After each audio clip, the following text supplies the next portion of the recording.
Welcome to Let's Learn Academy.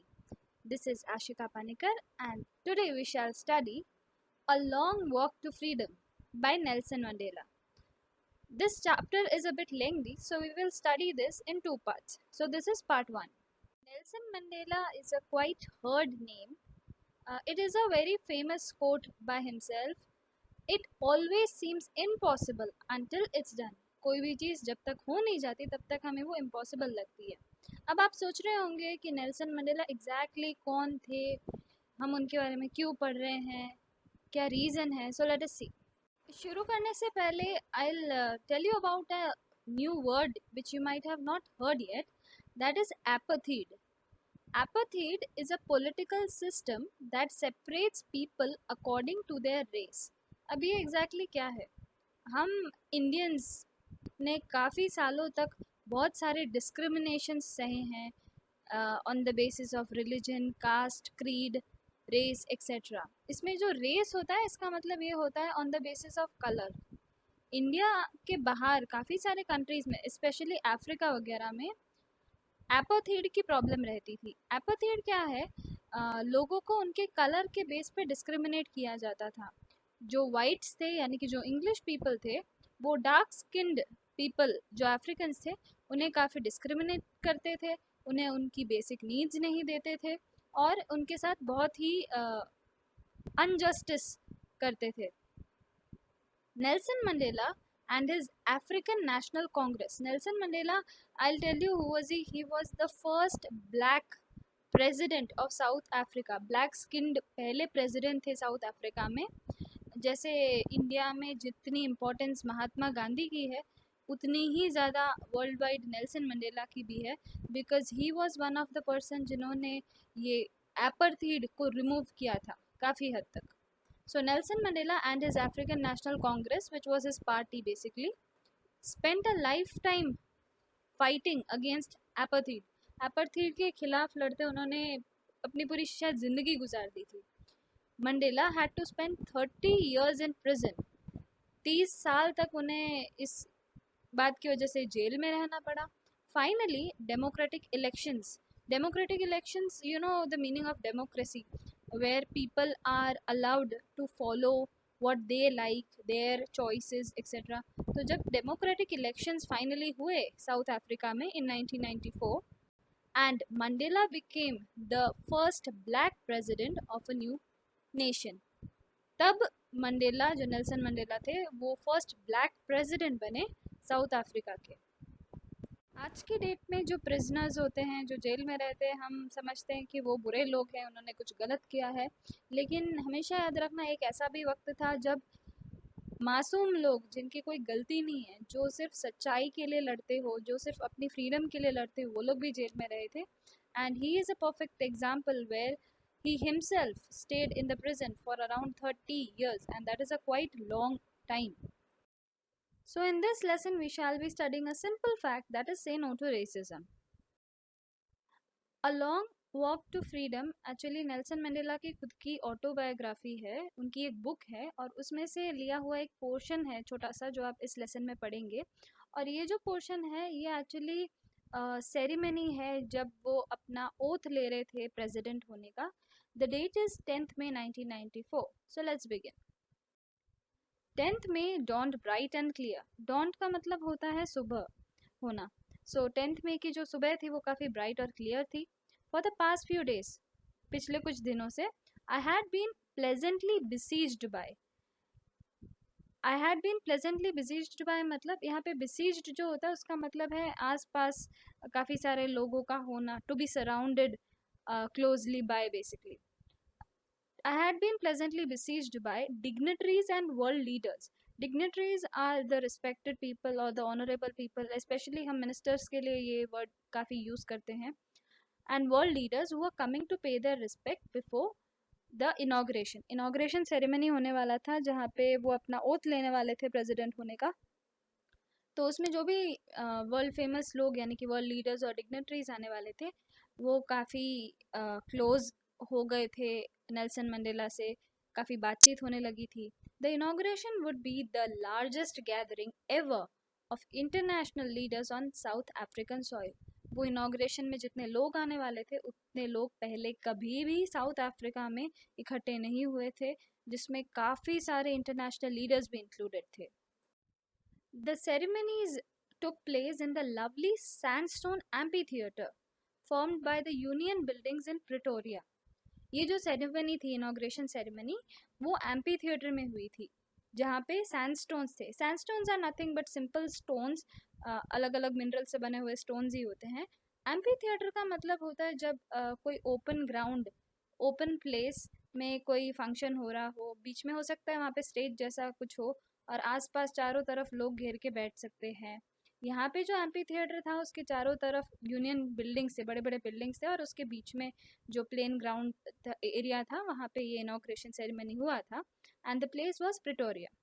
For decades, this had been the seat of white supremacy, and now it was the site of a rainbow gathering of different colors and nations for the installation of South Africa's first democratic non-racial government. For decades मतलब काफ़ी सालों से, 1 decade is 10 years actually, और ऐसे काफ़ी सालों से यहाँ पे इस सीट पे, प्रेसिडेंट की सीट पे वाइट सुप्रीमेसी थी। वाइट सुप्रीमेसी थी मतलब जो इंग्लिश पीपल थे वो रूल करते थे, उनकी सुप्रीम पावर हुआ करती थी प्रेसिडेंट की सीट पर। And now it was the site of a rainbow gathering, लेकिन अब ये एक रेनबो गैदरिंग जैसा हो गया था, जहाँ पे अलग अलग कलर हैं, बेसिकली अलग अलग कलर के लोग हैं, यानी कि blacks are also there, whites are also there, other people are also there, and nations for the installation of South Africa's first democratic non-racial government. ये पहली गवर्नमेंट थी जो कि डेमोक्रेटिक थी, जो कि लोगों की पसंद से, चॉइस से इलेक्ट की गई थी। And secondly it was non racial, मतलब कोई रेसिस के बेस पे, यानी कि कलर की बेस पे कोई डिस्क्रिमिनेशन किए बिना गवर्नमेंट फॉर्म हुआ था for the first time in South Africa. Thabo Mbeki was sworn in as first deputy president. थैबो मेबिकी को फर्स्ट डेप्यूटी प्रेसिडेंट के तौर पर नियुक्त किया गया था. स्वर्न इन मतलब नियुक्त करना, अपॉइंट करना. To the assembled guest and the watching world I said.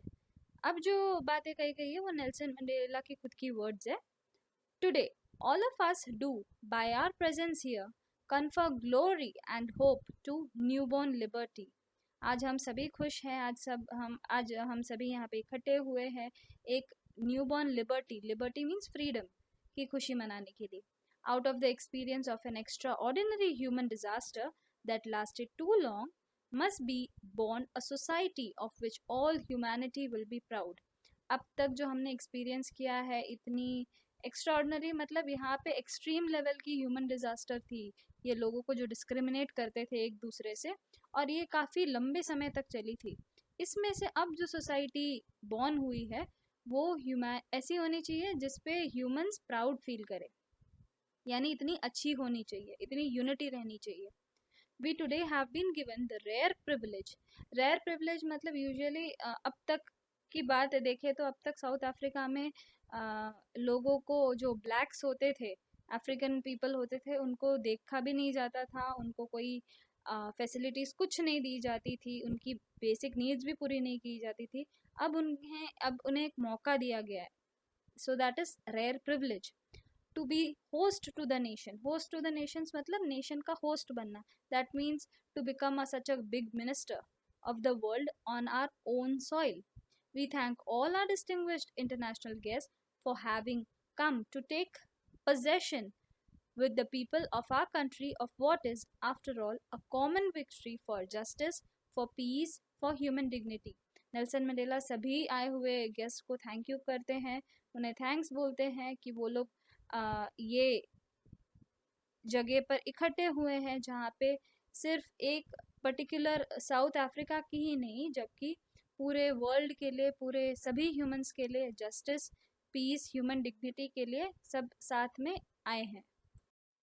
We have at last achieved our political emancipation. Emancipation का मतलब होता है फ्रीडम, जो कि मिली है बहुत सारे रुकावटों के, रेस्ट्रिक्शंस के बाद. So freedom from restriction. We pledge ourselves to liberate all our people from the continuing bondage of poverty, deprivation, suffering, gender and other discrimination. हम आज प्रतिज्ञा करते हैं, हम आज प्लेज करते हैं कि हम सारे लोग जो अब तक पॉवर्टी गरीबी, डिप्राइवेशन मतलब चीज़ों की कमी में रह रहे हो, कोई भी चीज़ की कमी होती हो उन्हें, सफरिंग, जेंडर या किसी और डिस्क्रिमिनेशन के वजह से बंधे हुए हो, हम दूसरे सभी लोगों को भी मुक्त करेंगे. Never, never, and never again shall it be that this beautiful land will again experience the oppression of one by another. Operation का मतलब होता है दबाव, किसी के अंडर में आ जाना, किसी के गुलामी में आ जाना. नेल्सन मंडेला कहते हैं कि अब कभी भी ये धरती या ये अफ्रीका की बात करें तो ये लैंड कभी भी किसी के दबाव में या किसी के गुलामी में नहीं आएगी. The sun shall never set on so glorious a human achievement. आज की जो सनसेट होगी वो इतनी खूबसूरत होगी क्योंकि इससे पहले इतनी बड़ी अचीवमेंट किसी ने नहीं देखी होगी. Let freedom reign, God bless Africa. उन्होंने कहा कि लेट फ्रीडम रीन, रीन का मतलब राज करना होता है. So let freedom reign and God bless Africa. A few moments later, we all lifted our eyes in awe. Awe मतलब सरप्राइज, astonishment समझ सकते हैं आप. As a spectacular array, spectacular array का मतलब होता है बहुत ही खूबसूरत नज़ारा, of South African jets, helicopters and troop carriers rode.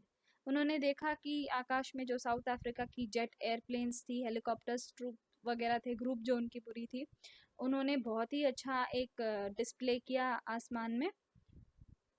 Only moments before the highest generals of South African Defence Force and Police, जो generals होते हैं किसी भी फोर्स, डिफेंस फोर्स या पुलिस के, their chest bedecked with ribbons and medals from days gone by saluted me and pledged their loyalty. उससे कुछ ही देर पहले क्या हुआ, जो साउथ अफ्रीकन डिफेंस फोर्सेस के जो हाईएस्ट जनरल्स वगैरह थे, जिनके छाती पर, बेकेंड का मतलब होता है जो दिख रहा हो, उनके छाती पर दिख रहा था, रिबन्स लटके हुए थे जिसमें काफ़ी सारे मेडल्स थे जो उन्होंने उनके पिछले काफ़ी सारे अचीवमेंट्स की वजह से जीती हुई थी.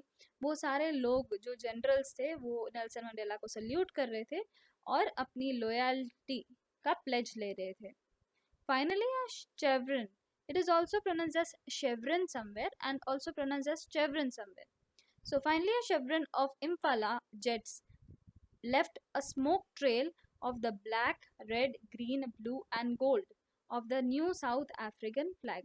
ये जो डिस्प्ले हो रहा था आसमान में साउथ अफ्रीकन जेट्स का, उसके बाद फाइनली लास्ट में शेवरन का मतलब होता है एक वी शेप का पैटर्न, और कुछ Impala jets are kind of jet planes only. उन्होंने स्मोक छोड़कर, और स्मोक अलग अलग कलर्स के थे जो कि न्यू साउथ अफ्रीकन फ्लैग के कलर्स थे, उससे एक बहुत ही खूबसूरत डिस्प्ले दिखाया इन दी and. That day was symbolized for me by the playing of our two national anthems. South Africa में दो नेशनल एंथम्स हुआ करती थी, एक जो वाइट इंग्लिश पीपल्स की होती थी और दूसरी जो साउथ अफ्रीकन ब्लैक पीपल्स की हुआ करती थी. So the day was symbolized for me by the playing of our two national anthems and the vision of whites singing. जो whites थे उनके national anthem थी नकोसिकी सेकलेल आई अफ्रीका, एंड ब्लैक सिंगिंग, उनकी ब्लैक्स की नेशनल एंथम थी Die Stem, the old anthem of the republic. Blacks जो गाते थे वो अफ्रीका की बहुत पुरानी नेशनल एंथम थी. Although that day neither group knew the lyrics of the anthem they once despised, they would soon know the words by heart. Despise का मतलब होता है निग्लेक्ट करना. उस दिन दो नेशनल एंथम्स गाई गई, लेकिन जो वाइट्स गा रहे थे उसके लिरिक्स ना ही ब्लैक्स जानते थे, और जो ब्लैक्स नेशनल एंथम गा रहे थे उनकी, वो उसकी लिरिक्स वाइट्स नहीं जानते थे. यानी कि एक दूसरे की लिरिक्स नहीं जानते थे. रीज़न ये था क्योंकि सामने वाले को वो डिस्पाइस करते थे, मतलब अनदेखा करते थे, निग्लेक्ट करते थे, इसलिए वो एक दूसरे की नेशनल एंथम जानते तो नहीं थे, लेकिन soon they would know the words by heart. In the first decade means the first 10 years of 20th century. 20th century की बात करें तो 1900 वाला जो पीरियड था, यानी कि 1900 से लेके 1910 तक का जो टाइम था, first decade of 20th century. A few years after the bitter Anglo-Boer War. Anglo-Boer War actually war था अफ्रीकन और इंग्लिश पीपल के बीच में, जिसमें इंग्लिश पीपल की जीत हुई थी. And before my own birth, ये हुई थी नेल्सन मंडेला की बर्थ के भी पहले. The white skin people of South Africa patched up their differences and erected a stem of racial domination against the dark skinned peoples of their own land. Africa के अंदर ही जो white और black लोग थे उनके बीच में काफ़ी स्ट्रॉन्ग अपोजिशन क्रिएट हुआ, और जो वाइट पीपल थे वो डोमिनेट करने लगे ब्लैक स्किन पीपल को, और उन्होंने ब्लैक स्किन पीपल को अपना गुलाम बना दिया था. If you are aware of, there are actually two kinds of people in Africa itself. हमारा एक बेसिक नॉलेज ये कहता है कि all Africans are black, but no, not all Africans are black. In Africa also there are two kinds of people. Two, no, there are many kinds of people, जिसमें whites भी होते हैं, जिसमें blacks भी होते हैं, and yes, white Africans do exist. So, continuing, now in the last decade of 20th century and my own 8th decade as a man, अब बात कर रहे हैं कि 20th century की last decade, ये इनाग्रेशन सेरेमनी हुई थी 1994, यानी कि 20th century की last decade थी, और इनका खुद का 8th decade as a man, यानी कि he was nearly about 80 years of old. That system had been overturned forever. जो system ये कहती थी कि जो white peoples है वो ब्लैक स्किन्ड पीपल को डोमिनेट करेगी, गुलाम बनाएगी, वो पूरी तरीके से पलट गई थी, and replaced by one that recognise the rights and freedoms of all peoples. और अब सारे लोग, जितने भी लोग हैं, सबके लिए इक्वल राइट्स और इक्वल फ्रीडम थी.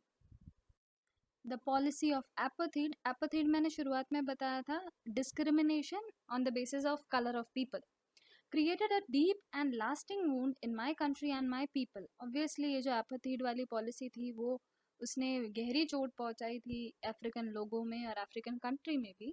All of us will spend many years, if not generations to generations तो नहीं, लेकिन काफ़ी सालों तक इसका जो दर्द है वो सब हम सभी के मन में रहेगा, और इससे रिकवर होने में भी काफ़ी साल लगेंगे. Recovering from that profound hurt.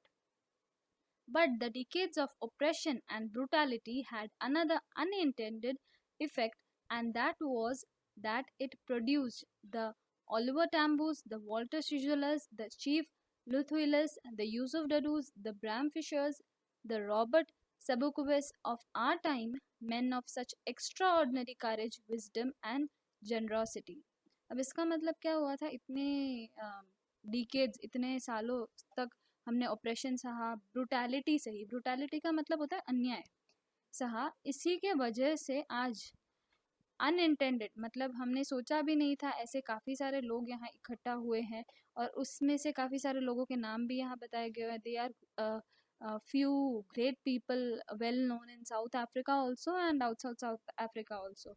और वो कुछ ऐसे लोग हैं जो अपने करेज के लिए जाने जाते हैं, विजडम, उनकी नॉलेज के लिए जाने जाते हैं, जेनरोसिटी यानी कि उनकी काइंडनेस के लिए जाने जाते हैं.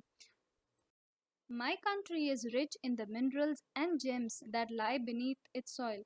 अगर आपको मालूम हो तो Africa is one of those places, या you can say one of the only places जहाँ पे गोल्ड सबसे मैक्सिमम अमाउंट में सॉइल में से मिलता है. So you can imagine how precious the land is. But I have always known that its greatest wealth is its people, finer and truer than the purest diamonds. ये बहुत खूबसूरत बात उन्होंने कही है कि नेल्सन मंडेला कहते हैं कि मैं जानता हूँ कि मेरी जो लैंड है, साउथ अफ्रीका जो है, काफ़ी रिच है मिनरल्स में, काफ़ी सारे जेम्स हैं हमारे सॉइल में भी, लेकिन जो मैंने जाना है वो ये बात है कि असली wealth, the real true greatest wealth is it's people, वहाँ के लोग खुद हैं, जो कि ट्रू है, फाइन है, मतलब मन में कोई खोट नहीं है, अच्छे लोग हैं, जो कि प्योरेस्ट डायमंड से भी वैल्यूएबल है. It is from these comrades in the struggle that I learn the meaning of courage. Comrades मतलब डिफ़िकल्ट सिचुएशंस, इन कठिन परिस्थितियों में से ही उन्होंने स्ट्रगल का मतलब समझा है, करेज का मतलब समझा है. Time and again I have seen men and women risk and give their lives for an idea. उन्होंने देखा है काफ़ी बार लोगों ने, including men and women also, उन्होंने अपनी जान खतरे में डाली है, अपनी जान गंवाई है, बस इस अन्याय के खिलाफ लड़ने के लिए. I have seen men stand up to attack and torture without breaking, showing a strength and resilience that defies the imagination. Resilience का मतलब होता है the ability to deal with any kind of hardship. उन्होंने जो जुनून दिखाई है, उन्होंने जो जज्बात दिखाई है कि किसी भी मुश्किल सिचुएशन क्यों ना आ जाए हम उसको फेस करेंगे, और जिस तरीके से उन्होंने लड़ाई लड़ी है वो आज भी सारे देशों में काफ़ी जानी मानी है। Just like Indians fought against the Britishers, south African blacks fought against the English people and finally won. Now this is one of my favorite quotes from this chapter जो कि नेल्सन मंडेला ने कही है। I learned that courage was not the absence of fear but the triumph over it. मैंने ये सीखा है कि करेज जो है वो फियर का एब्सेंस नहीं है, यानी जब फियर ना हो तब हम उसे करेज नहीं कहेंगे, लेकिन करेज का असली मतलब ये होता है कि तुम किसी डर से हटकर, डर से आगे बढ़कर तुम जीतते हो। ट्रायम्फ ओवर इट मतलब डर को पीछे छोड़ के आगे बढ़ना। The brave man is not he who does not feel afraid but he who conquers that fear. हमें ऐसा लगता है कि ब्रेव इंसान वो होते हैं जिन्हें कोई डर नहीं लगता, जो कि बिल्कुल निडर है। ब्रेव का मतलब भी हम निडर समझते हैं काफ़ी बार, लेकिन ऐसा नहीं होता। Brave man is not one he who does not feel afraid but he who conquers that fear, मतलब जो उस डर से लड़कर आगे बढ़ता है, आगे निकलता है, उसी को ब्रेव कहते हैं। No one is born hating another person because of the colour of his skin और हिज बैकग्राउंड और हिज रिलीजन। कोई भी पैदाइशी किसी से नफरत नहीं करता, फिर चाहे उसकी कलर कोई सी भी क्यों ना हो, उसकी बैकग्राउंड कोई भी क्यों ना हो, उसकी रिलीजन कोई भी क्यों ना हो। People must learn to hate and if they learn to hate they can be taught to love. अब इसका मतलब क्या होता है, ये शायद किसी और ने ये नहीं कही है जो इन्होंने कही है कि people must learn to hate, लोगों को नफरत करना सीखना चाहिए, क्योंकि जब वो नफरत करेंगे तभी तो प्यार करना सीखेंगे, तभी तो प्यार की कीमत समझेंगे। For love comes more naturally to the human heart than to its opposite. हम ये नहीं सोच सकते कि कोई पैदाइशी सभी सभी से प्यार करता हुआ रहे, या हम उसे प्यार करना सिखा सकते हैं, लेकिन अगर वो नफ़रत जानता हो कि नफ़रत क्या है, तो प्यार उसके अंदर से ही खुद बाहर आता है। Man's goodness is a flame that can be hidden but never extinguishes. इंसान की जो अच्छाई होती है वो एक फ्लेम के जैसी होती है, जिसे हम छुपा के तो रख सकते हैं लेकिन कभी वो बुझा नहीं सकते। कहने का मतलब इंसान के अंदर जो अच्छाई है उसकी ज्वाला हमेशा जलती रहती है, कोई उसे बुझा नहीं सकता है। इंसान चाहे कितना भी बुरा क्यों ना हो, उसके अंदर एक अच्छा इंसान फिर भी रहता है। So that was it for today's video. We shall be continuing this speech, A Long Walk to Freedom by Nelson Mandela, in our next video, that is part 2. See you in my next video.